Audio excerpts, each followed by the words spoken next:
आधारित गणनाओं में लगभग 32 समीकरण आधारित गणनाओं का हम लोग अध्ययन कर रहे थे, जिसमें हम लोगों ने सभी प्रकार के संबंधों का अध्ययन, सीमांत अभिकर्मक का संबंध से सवाल लगाया। अब हमारे पास अनुमापन, टाइट्रेशन संबंधित कुछ बातें हैं, उदासीनीकरण, पूर्ण अभिक्रिया की बातें हैं। इस तरह की बातों को आज हम अध्ययन करेंगे। इसके सामने एक क्वेश्चन आपके सामने उपस्थित है। इसमें कह रहा है आपसे 1 ग्राम अशुद्ध कैल्शियम कार्बोनेट खड़िया की तनु HCl से क्रिया कराने के 27 डिग्री सेल्सियस और 760 mm दाब पर 200 ml ऑक्सीजन कार्बन डाइऑक्साइड बना। तो हमेशा देखिए यहाँ पे जो बातें दिया हुआ है, तो ये आयतन जो है बेटा एनटीपी का नहीं है। तो पहला कार्य तो हमें कार्बन डाइऑक्साइड का हुआ, क्योंकि हम जो भी न्यूमेरिकल लगाते हैं मूल कॉन्सेप्ट में वो एनटीपी की बात करते हैं। तो हमारा कर्तव्य बनता है पहले इसको हम क्या करेंगे, इस आयतन को एनटीपी में बदलेंगे।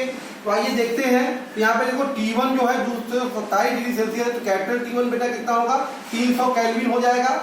इसी प्रकार से P1 कितना है, 760 mm है, और V1 कितना है बेटा, 200 ml है। ठीक है ना। तो अब एनटीपी पर बात करें, एनटीपी पर तो हमारा T2 कितना होगा बेटा, 0 डिग्री सेल्सियस, मतलब कैपिटल T2 हो गया 273 केल्विन, और P2 तो यही होता है 760 mm, और V2 हमें नहीं पता है, निकालना है। हम समीकरण लगा लेंगे, P1 V1 बाई T1 बराबर P2 V2 बाई T2। यहाँ से T2 यहाँ से V2 बराबर मिल जाएगा P1 V1 by T1 into T2 by P2। Okay, ये रिलेशन हम लोग यहाँ पे अप्लाई कर लेंगे।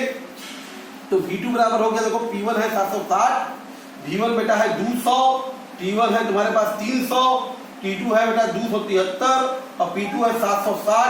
760 से 760 कट गया, 2 0 कट गया, 3 से देखो 3 9 27, 3 1 कम 3, तो V2 बराबर आ गया 2 1 कम 2 2 9 18 182 ml। तो एनटीपी वाला आयतन हमको मिल गया है 182 ml है। क्लियर है। अब आते हैं रिएक्शन पे, ध्यान दीजिए, या इसको लीटर में बदला जाएगा तो क्या होगा, 0.182 लीटर भी हो जाएगा। एनटीपी पे आयतन मिल चुका है। तो रिएक्शन में कैल्शियम कार्बोनेट की मतलब CaCO3 का अभिक्रिया अगर आप करा रहे हैं HCl से, तो निश्चित तौर पर बताइए क्या बनेगा, CaCl2 बनेगा, CO2 बनेगा, और H2O बनेगा। बैलेंस करना है तो 2HCl कर दे, रिएक्शन बैलेंस है। किसके बारे में बात करनी है, कैल्शियम कार्बोनेट के बारे में बात करनी है। तो 1 मोल ये है, और क्या बन रहा है बेटा, CO2 बन रहा है, 1 मोल ये है। मैंने बार बताया कि मैग्नीशियम में हमेशा जो कह रहा है और किसके बारे में कह रहा है उसी की गणना करेंगे। 1 मोल से 1 मोल, इसकी मात्रा के बारे में पूछ रहा है। इसकी मात्रा 1 मोल का मतलब कितना हो जाएगा, 100 ग्राम, और इसका आयतन बोल रहा है, तो ये क्या हो जाएगा, एनटीपी पर 22.4 लीटर 1 मोल का मतलब। तो अब हम बात कर सकते हैं अपनी कि एनटीपी पर 22.4 लीटर CO2 प्राप्त करने के लिए आवश्यक CaCO3 की मात्रा बेटा कितनी है बताइए, 100 ग्राम है। और हमारे पास एनटीपी पे कितना कार्बन डाइऑक्साइड मिला, 0.182 ना। तो एनटीपी पर 0.182 लीटर CO2 प्राप्त करने के लिए आवश्यक जो CaCO3 की मात्रा है कितनी होगी बताइए, 100 बटा 22.4 गुणे 0.182। तो बेटा ये आ गया CaCO3 की मात्रा। इसको सॉल्व करके बताइए कितनी आई वैल्यू आपकी, तो 0.812 ग्राम। तो ये शुद्ध कैल्शियम कार्बोनेट की मात्रा है। क्लियर है यहाँ पर। तो अब हम बात कर सकते हैं, तो हमें शुद्ध कैल्शियम कार्बोनेट की मात्रा जो इस रिएक्शन में क्रिया कर रहा है 0.812 ग्राम है। तो हमारे पास नमूना कितने ग्राम का है बेटा, 1 ग्राम का। उसमें इसका मतलब 1 ग्राम नमूने में शुद्ध कैल्शियम कार्बोनेट की जो मात्रा है बेटा कितना है बताइए, 0.812 ग्राम है।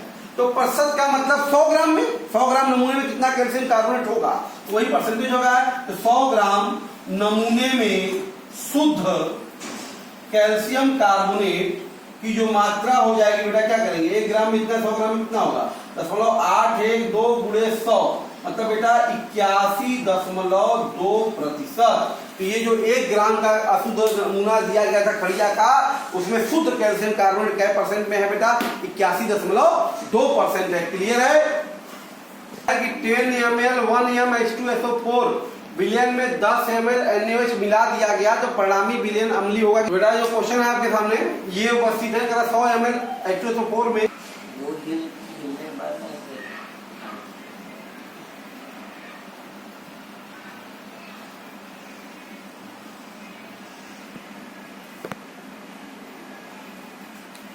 बेटा इसमें क्या करना है आपको? विलयन मिलाने पे उदासीन और इसकी चर्चा करनी है। तो ध्यान दीजिए, जब भी ऐसी कोई क्वेश्चन होता है तो पहले सबको अपनी मोलरता दिया तो उसको नॉर्मलता में कन्वर्ट कर लीजिए आप। तो 1 m H2SO4 की नॉर्मलता क्या होगी बेटा? बताया है ना, नॉर्मलता बराबर क्या होता है? मोलरता गुणे क्षारकता कितनी होती है? 2, तो इसका मतलब 2 n हो गया। तो इसका मतलब अब जब नॉर्मलता मिल गई तो इसका मिली तुल्यांक निकाल लीजिए। बताया था H2SO4 का मिली तुल्यांक बेटा क्या होगा? नॉर्मलता गुणे आयतन लीटर ml में 100, 200 है इसका मिली तुल्यांक H2SO4 का। इसी प्रकार से NaOH का मिली तुल्यांक निकाल लो। तो NaOH का मिली तुल्यांक है आपके पास बेटा 10 बराबर हो गया 100। तो आप देख रहे हैं यहाँ पर कि H2SO4 का जो मिली तुल्यांक है ये ज्यादा है ना NaOH से। इसका मतलब किसका ज्यादा है? अम्लीय का। इसलिए हमारा परिणामी विलयन क्या होगा बेटा? यही पूछा परिणामी विलयन क्या होगा? तो परिणामी विलयन क्या होगा हमारा? अम्लीय होगा। क्लियर है? तो परिणामी विलयन हमारा अम्लीय है। अब इसका अगर अम्लीय है, क्षारीय जो भी हो, उसकी नॉर्मलता बताइए। तो इसलिए परिणामी विलयन का तुल्यांक निकाल लो। तो परिणामी विलयन का मिली तुल्यांक कितना होगा बेटा? 200 हो गया अम्ल का और -100 हो गया क्षार का। तो विलयन का कितना होगा? 100 होगा। विलयन परिणामी विलयन का आयतन कितना होगा? परिणामी विलयन का आयतन बेटा जोड़ देंगे आप दोनों को, आयतनों को। ये 100 है और ये 10 है, 110 ml हो गया। क्लियर है? तो परिणामी विलयन की नॉर्मलता, परिणामी विलयन की नॉर्मलता बराबर क्या होगा बताइए? मिली तुल्यांक। भाई मिली तुल्यांक, कुल मिली तुल्यांक कितना है? 100 बटे कुल आयतन कितना हो गया? 110, मतलब 10/11। 10/11 का मतलब बेटा कितना हो गया? 0.1199 n। तो जो परिणामी विलयन है उसकी नॉर्मलता कितनी होगी? 0.99 n होगी। क्लियर है? इस तरह के क्वेश्चन कई आते भी हैं आपके। इस साल 2019 जेई में भी क्वेश्चन ऐसे आए थे। ध्यान दीजिए, सिंपल है। 4NaCl में कितना जल मिलाया जाए? तो मतलब पहली जो नॉर्मलता बेटा आपके देखिए N1 जो है वो 4N है और उसका आयतन बेटा कितना है? V1 40 ml है। ठीक है? तो अगर मान लिया जाए जल मिलाने पर, अगर आयतन जल मिलाने पर आयतन अगर विलयन का बेटा V2 हो जाए और नॉर्मलता N2 कितनी हो जाएगी हमारी बेटी? N/10 होगा। तो नॉर्मलता समीकरण से आपको पता है N1 V1 बराबर N2 V2। तो यहाँ से देखो N1 हो गया 4, V1 बेटा हो गया 40 और N2 1/10 है और V2 निकाल लो। तो V2 बराबर यहाँ से देखिए कितना आ गया आपके पास बेटा? 4 चौका 1600 ml हो गया। क्लियर है ना यहाँ से? ठीक है? तो अब पूछ रहा है कितना जल मिलाया जाए ना। ये तो विलयन का कुल आयतन है। तो मिलाए गए जल का आयतन बताइए कितना होगा भाई? ये 1600 पहले कितना था? सिर्फ 40, तो घटा देंगे बेटा कितना आ जाएगा? 1560 ml। मतलब 4NaCl में 1560 ml जल मिलाएंगे तब जाकर उस विलयन की नॉर्मलता कितनी होगी? N/10 होगी। क्लियर है? देखिए बहुत ही अच्छा क्वेश्चन है बेटा ये। आपने कहा 40 ml HCl विलयन की 20 ml NaOH से पूरा उदासीन, मतलब ये कंप्लीट रिएक्शन हो गया है। यहाँ पे कुछ बचा नहीं। इसका मतलब इस रिएक्शन में कोई लिमिटिंग रीजन नहीं है। जब कंप्लीट रिएक्शन हो जाए कुछ बचा नहीं हो तो लिमिटिंग रीजन नहीं होगा। उदासीन विलयन को शुष्क होने तो अवक्षेपित किया गया, वाष्पित किया गया। तो अवक्षेप का द्रव्यमान जो बना वो 1.17 ग्राम बना। तो आपको पता है ना इस रिएक्शन के बारे में। तो HCl अगर NaOH से क्रिया करेगा तो निश्चित तौर पे NaCl बनाएगा और H2O बनाएगा। अगर एनालिसिस करें तो एक मोल ये क्रिया करके 1 मोल ही ये बना रहा है। बात समझ में आ रही है आपको? तो अगर हम बात करें यहां से अवक्षेप की मात्रा बेटा बनी है, अवक्षेप की मात्रा तो कितना है बताइए? 0.117 ग्राम, मतलब अवक्षेप मतलब NaCl की मात्रा। तो इस NaCl का मोल निकाल लो। NaCl का मोल क्या होगा? मात्रा 0.117 बटे इसका अणुभार कितना होता है? 35.5 और 23 तो 58.5। जरा 0.117 में 58.5 से भाग दो, कितना आया? तो 2 × 10⁻³ मोल। इतना मोल है, इतना मोल ये बन रहा है। अब जरा रिएक्शन एनालिसिस को देखिए, क्योंकि दोनों की मोलरता निकालनी है तो इनका मोल चाहिए। इतना बनने के लिए इसका मोल कितना खर्च हुआ, इसका मोल कितना खर्च हुआ। तो आप देख रहे हैं 1 मोल NaCl बनाना है तो 1 मोल ये खर्च हो रहा है, 1 मोल ये खर्च हो रहा है। तो निश्चित तौर पे रिएक्शन से क्लियर हो जाएगा कि 2 × 10⁻³ मोल NaCl के लिए आवश्यक HCl का मोल कितना होगा बेटा? निश्चित तौर पे वो भी 2 × 10⁻³ होगा, क्योंकि 1 मोल बनाने के लिए 1 मोल की जरूरत है। तो इसीलिए जब इसकी जरूरत है तो 2 × 10⁻³ मोल NaOH NaCl के आवश्यक NaOH का जो मोल होगा वो भी कितना होगा? यही होगा 2 × 10⁻³ दोनों का देखिए मोल मिल गया है। सिर्फ नॉर्मल मोलरता निकालना है। चलिए HCl का निकाल लेते हैं। तो HCl की मोलरता क्या होगी बेटा? HCl का मोल कितना है? 2 × 10⁻³ बटे आयतन उसका लीटर में, आयतन कितना है? 40। तो 40 को लीटर बदलेंगे 40 × 10⁻³ तो इससे कट गया बेटा, तो कितना आ जाएगा बताइए? 2/40 1/10 सॉरी 1/20 0.05 यम। तो HCl की मोलरता 0.05 यम है। तो इसी प्रकार से हम बात करते हैं NaOH का भी निकाल लेते हैं। तो NaOH की मोलरता बराबर NaOH का मोल कितना है? यही है 2 × 10⁻³ बटे आयतन लीटर में, आयतन बेटा कितना है इसका? 20 है। कितना है? तो 20 × 10⁻³ ऐसे कट गया तो बेटा कितना आ गया? ये 1/10.1 आ गया। कितना आ गया बेटा?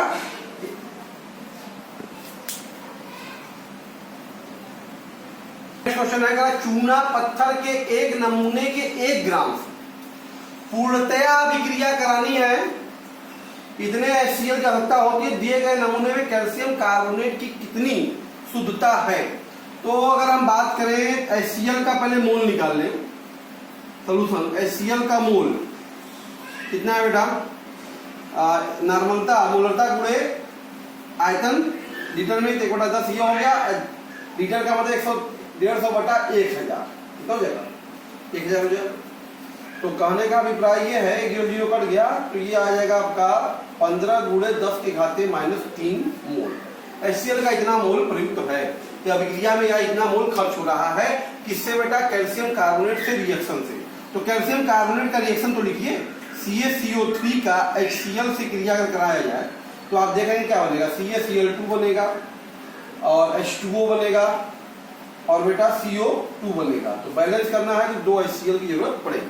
तो आप देख रहे हैं 1 मोल से पूर्ण क्रिया के लिए कितने मोल की जरूरत है बेटा? 2 मोल। 1 मोल का मतलब 100 ग्राम। तो आप देख रहे हैं रिएक्शन क्या कह रहा है कि 2 मोल HCl से पूर्ण क्रिया के लिए, क्या बेटा? पूर्ण क्रिया के लिए आवश्यक CaCO3 की मात्रा बताइए कितनी है? जरा कितनी है? 100 ग्राम है ना। देखिए 2 मोल से क्रिया करने के लिए CaCO3 कितना खर्च हो रहा है? 100 ग्राम। हमारे पास कितना मोल HCl का है? 15 × 10⁻³ मोल HCl से पूर्ण क्रिया के लिए आवश्यक CaCO3 की जो मात्रा है बेटा वो क्या होगी? 100/2 × 15 × 10⁻³ तो बेटा कितना हो जाएगा? ये हो जाएगा 50 × 15 10 के घाते -3, तो 15 पूरे 75, 750 गुणे 10 के घाते -3, मतलब 0.715 ग्राम, 0.75 ग्राम, 0.75 ग्राम कितना कैल्शियम कार्बोनेट खर्च हुआ है। तो परसेंटेज पूछा है ना प्रशुद्धता, तो आप देख रहे हैं कि 1 ग्राम नमूने में शुद्ध कैल्शियम कार्बोनेट की मात्रा कितनी है भाई, आपको दिख रही है, कितना दिख रहा है, 0.75 ग्राम। प्रतिशत का मतलब 100 ग्राम में, तो 100 ग्राम नमूने में, 100 ग्राम नमूने में शुद्ध CaCO3 की मात्रा कितनी होगी बताइए, कितनी होगी, 0.75 गुणे 100 बराबर 75%। तो इस नमूने में शुद्ध कैल्शियम कार्बोनेट की मात्रा कितनी है, 75% है। क्लियर बेटा? देखिए बेटा अगला क्वेश्चन बहुत ही अच्छा है, आपसे कह रहा है 1.325 ग्राम निर्जल सोडियम कार्बोनेट को आशुद्ध जल में विलीन किया गया, ठीक है, और उससे कुल आयतन 250 ml कर दिया गया, मतलब सोडियम कार्बोनेट को घोल के 250 ml विलयन बनाया गया, और इसी विलयन का सिर्फ बेटा 25 ml लेकर HCl के 24 ml को पूर्ण उदासीन किया गया। तो इस विलयन का 25 ml इसकी उदासीन कर रहा है, इसका मतलब हमको सबसे पहला कार्य करना चाहिए कि सोडियम कार्बोनेट उदासीन कर रहा है और सोडियम कार्बोनेट का इंफॉर्मेशन दिया है, तो सोडियम कार्बोनेट की मोलरता निकालनी। क्या करें, सोडियम कार्बोनेट की मोलरता। तो सॉल्यूशन में सबसे पहले देखिए Na2CO3 की मात्रा आपको दे दिया है 1.325 ग्राम, ठीक है। विलयन का आयतन दे दिया है, इसके विलयन का आयतन बेटा कितना दिया है, 250 ml, मतलब 1/4 लीटर। Na2CO3 का पहले मोल निकाल लो, मोल बराबर भार 1.325 बटे अणु भार सोडियम का 106 होता है, ठीक है। 16 × 48, 12 60, 46, 106, ये हो गया। तो हमें क्या निकालना चाहिए, इसकी मोलरता। पहले Na2CO3 विलयन की मोलरता, मोलरता बेटा क्या होगा, मोल मतलब 1.325 बटे 106 भागे आयतन लीटर में 1/4। तो विलयन की जो नॉर्मल मोलरता आ गई, विलयन की मोलरता बेटा कितना होगा, इसका मोलरता ध्यान दीजिएगा, हो गया 1.325 गुणे 4 बटे 106। क्लियर है? जरा कैलकुलेट करके बताइए कितनी वैल्यू आई आपकी, ये मतलब 0.5 m। इस विलयन की मोलरता तो मिल गई। अच्छा, इसी विलयन के 25 ml को पूरा सिंक किया गया। इसका मतलब कि जो विलयन का जो 25 ml है, 25 ml में Na2CO3 का मोल कितना है, पहले बताइए कितना मोल होगा इसमें। तो मोल होगा बेटा नॉर्मलता मतलब मोलरता गुणे आयतन लीटर में, मोलरता गुणे आयतन लीटर में। 25 ml में कितना मोल है इसका, तो आयतन कितना है 25/1000, 25 बटा कितना हो जाएगा 1000। इसका मतलब 25 पचे 125 हो गया, 1.25 10 के घाते -3 मोल। तो 25 ml विलयन में सोडियम कार्बोनेट का इतना मोल उपस्थित है। अब थोड़ा सा रिएक्शन को देखते हैं, रिएक्शन होता क्या है इसका, क्या कर रहा है, सोडियम कार्बोनेट Na2CO3 की अभिक्रिया आप किससे करा रहे हैं, HCl से करा रहे हैं, तो निश्चित तौर पे 2NaCl बनाएगा बेटा, H2O बनाएगा और CO2 बनाएगा। तो बैलेंस करना है तो 2 कर देते हैं। क्लियर है ना? तो आप यहां से देख रहे हैं इसके 1 मोल के लिए कितने मोल की जरूरत है बेटा, यहाँ पे देखिए 2 मोल की जरूरत है रिएक्शन में। बात समझ में आ रहा है? तो HCl का मोलरता निकालना है आपको, मोल निकाल लेना होगा, ठीक है। यहाँ से तो HCl का मोल के लिए अब आप देखिए कि 1 मोल Na2CO3 के लिए करने के लिए प्रयुक्त HCl का मोल कितना है बेटा, यहाँ पे देखिए 2 मोल खर्च हो रहा है, 1 मोल को पूरा उदासीन करना है। तो अच्छा, हमारे पास कितना मोल है इसका बताइए, 1.25 इतना मोल है। तो इसलिए 1.25 10 के घाते -3 मोल सोडियम कार्बोनेट को पूर्ण उदासीन करने में प्रयुक्त HCl का बेटा मोल जो होगा कितना हो जाएगा, ध्यान दीजिएगा आपके सामने। एक के लिए 2 है, दे जाएगा 2 गुणे 1.25 10 के घाते -3, तो हो जाएगा आपका 2.5 गुणे 10 के घाते -3 इतना मोल HCl क्या हुआ है, खर्च हुआ है। तो HCl की मोलरता, तो HCl की मोलरता निकाल लीजिए। मोलरता बराबर HCl का मोल 2.5 गुणे 10 के घाते -3 बटे HCl का आयतन लीटर में। HCl का आयतन कितना खर्च हुआ, 24 ml, मतलब 24 गुणे 10 के घाते -3। तो ये से कट गया, तो 2.5 में 24 से भाग दीजिए, कितना आया, क्या होगा बेटा, 0.1042 m। HCl की मोलरता 0.1042 m है। और क्या पूछा है, ग्राम प्रति लीटर में सांद्रता। तो ग्राम प्रति लीटर में सांद्रता बराबर हो जाएगा आपका मोलरता गुणे 0.104 गुणे अणुभार। अणुभार कितना होगा, 36.5। इसमें 36.5 से गुणा करिए, देखिए कितना आया,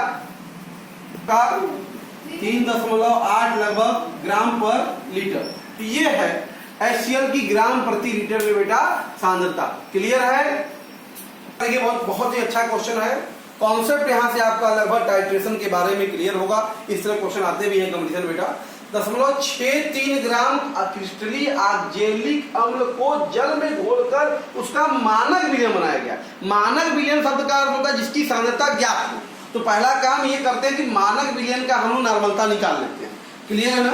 तो देखिए पहले तो आप देखिए कि मानक विलयन के लिए ऑक्जेलिक अम्ल जो है हमारे पास, ऑक्जेलिक अम्ल की मात्रा बेटा दे दिया है 0.63 ग्राम, ठीक है ना। तो ऑक्जेलिक अम्ल का तुल्यांकी भार सबको पता है। ऑक्जेलिक अम्ल का तुल्यांकी भार कितना है बेटा, तुल्यांकी भार है हमारे पास, भार होता है 126, चालकता 2 तो 63, कितना होता है तुल्यांकी भार इसका, 63। क्लियर है। तो ऑक्जेलिक अम्ल की मानक विलयन की नॉर्मलता निकाल लीजिए। मानक विलयन की नॉर्मलता, तो मानक विलयन की बेटा नॉर्मलता क्या होगी, तुल्यांकों की संख्या बटे भार, भार बटा तुल्यांकी भार, ठीक है, भार बटा तुल्यांकी भार बटे आयतन लीटर में। आयतन बेटा कितना है, उसका मानक विलयन कितना बनाया गया, 100 ml। 100 ml का मतलब बेटा 0.1 लीटर। तो ये बेटा हो गया तुम्हारे ख्याल से 63 से 63 गया तो 0.01 बटा 0.1। तो मानक विलयन की जो नॉर्मलता है वो 0.1 n आ गई। तो मानक विलयन की नॉर्मलता आपको मिल गई। ये मानक जो विलयन बनाया गया है बेटा, मानक विलयन की नॉर्मलता 0.1 n है। अब कह रहा इस विलयन से, ध्यान दीजिए, इस विलयन का मतलब क्या बेटा, इस विलयन का मतलब मानक विलयन 0.1 n, ये मानक विलयन, ठीक है। इस विलयन में 0.1 n वाला जो मानक विलयन के 10 ml को बेटा, 10 ml को पूर्ण उदासीन, तो पूर्ण उदासीन करेंगे तो तुल्यांक बराबर हो जाएगा। पूर्ण उदासीन करने में एक NaOH का कितना लगा बेटा, 12 ml खर्च हुआ। इसके नॉर्मलता नहीं पता है, नॉर्मलता समीकरण लगा देते हैं ना, N1 V1 बराबर N2 V2, ये NaOH की बात कहेगा। बताइए इसका नॉर्मलता कितना है, 0.1। इसका कितना खर्च हो रहा है, 10। इसको उदासीन कर रहा है N2 कितने ml को, 12 ml कर रहा है। यहाँ से बेटा NaOH की नॉर्मलता आपको मिल गई। NaOH की कितनी, 0.1 मतलब बेटा 1/12 N/12। ये NaOH की नॉर्मलता मिल गई, NaOH की नॉर्मलता मिल गई। ओके, अब यही NaOH जो है, ध्यान दीजिए, यही NaOH जो है एक अज्ञात बेटा, ये अज्ञात अम्ल, अज्ञात जो अम्ल है उसका बेटा कितना, 10 ml को, 10 ml को क्या कर रहा है, पूर्ण उदासीन। ये देखो 3 तीर का मतलब होता है इक्विवेलेंट, मतलब जहां पे रिएक्शन पूर्ण होगा यहाँ पे इक्विवेलेंट का साइन लगाते हैं, ठीक है। इसका मतलब जहां पे भी बोले कि पूर्ण हो रहा है यहाँ पे साइन लगाते हैं। तो अज्ञात अम्ल के 10 ml को पूर्ण किया, कौन कर रहा है, वही NaOH। वही NaOH का मतलब बेटा कौन, N/12 वाला। कितना ml लगा, उसका खर्च हुआ बेटा, बोलो कितना ml खर्च हुआ है, 10.8 ml NaOH खर्च हो रहा है। यहाँ पर भी लगा सकते हैं आप N1 V1 बराबर N2 V2। तो N1 इसके लिए अम्ल के लिए हो गया। अब V1 का कितना है, 10 और NaOH का कितना है 1/12, कितना है बेटा 10.8। तो यहाँ से अज्ञात अम्ल की नॉर्मलता कितनी आ गई बेटा? 10.8 बटे 12 गुणे 10। तो बेटा ये हो गया 12 9 108 होता है ना, 0.9 बटा 10 बराबर 0.09। तो बेटा ये अज्ञात जो हमारा अम्ल है की नॉर्मलता आ गई, कितनी आ गई नॉर्मलता बताओ? 0.09 यानी। तो नॉर्मलता नहीं पूछ रहा, क्या पूछ रहा बताइए? क्या पूछ रहा बताइए? मोलरता पूछ रहा। तो मोलरता निकाल दीजिए ना। तो अज्ञात अम्ल की मोलरता क्या होगा भाई? नॉर्मलता बटे क्षारकता। क्षारकता कितनी होती है? सॉरी 2। कितनी होती है? 2। तो अज्ञात अम्ल की बेटा अम्ल की मोलरता, तो नॉर्मलता में मोलरता बराबर क्या होगा? नॉर्मलता बटे क्षारकता 2, तो 0.045 यम। तो मोलरता मिल गई। जब मोलरता आ गया तो क्या पूछ रहा है? और क्या पूछा बेटा? ग्राम प्रति लीटर में सांद्रता। तो ग्राम प्रति लीटर में सांद्रता क्या होगी भाई? नॉर्मलता से निकाल लीजिए। तो नॉर्मलता गुणे तुल्यांकी भार। तुल्यांकी भार भाई कितना है? 63। तो कितना हो जाएगा बोलो? 9 त्रिक 27, 9 छंग 54, 54 2 56, 5.67 ग्राम पर लीटर। तो देख रहे हैं आप ना, इतना बड़ा सा क्वेश्चन है, कुछ है नहीं। क्वेश्चन जो आता है उसमें सिंपली एक एक स्टेप को पढ़ते चलिए, क्या कह रहा है स्टेप, बात समझ, उसी के अनुरूप हम उसके क्या करेंगे? सॉल्यूशन की ओर बढ़ते जाते हैं बेटा। ओके, तो ये हम लोग यहाँ पे टाइट्रेशन की बात कर रहे थे। इस पे और भी क्वेश्चन बेटा हम लोग नेक्स्ट वीडियो में करेंगे। इतनी बातें आप समझिए। अगर ये आपको अच्छा लगा वीडियो तो लाइक कीजिए, सब्सक्राइब कीजिए और चैनल को हमारे शेयर कीजिए। Thank you.